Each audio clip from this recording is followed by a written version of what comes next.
Hello, I'm Dhavide Aruliah and welcome to this short course on Bodo Fundamentals. This consists of a set of Jupyter notebooks and these videos to guide you. The goal is to prepare you with enough essential information to get started using Bodo for your own pipelines.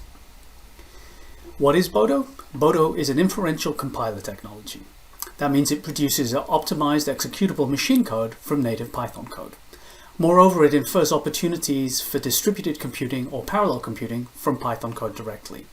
The important thing is that this is done without requiring high-performance computing experts to re-implement your Python code. This is possible largely due to mature tools in Python like NumPy, IPyParallel, NumPy, Pandas, and so on as a foundation. You can install Bodo on your own machine using pip or conda according to your preference. If you need more details, you can look at the documentation at docs.bodo.ai. To verify that Bodo has been installed correctly on your machine, you can launch a Python interpreter at the command prompt. Once the Python interpreter is launched, you'll likely see version information about Python and a Python command prompt.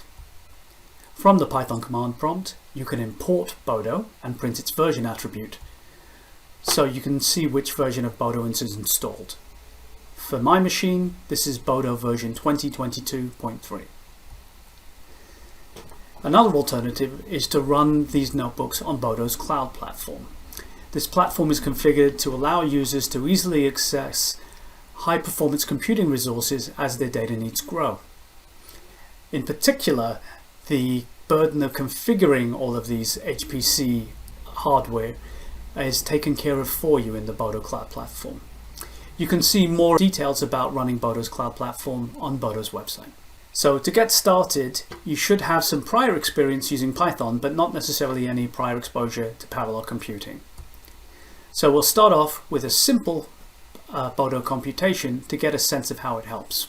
From there, we'll take a look at timing and data retrieval, and then delve into the details of computer architecture and parallel computing.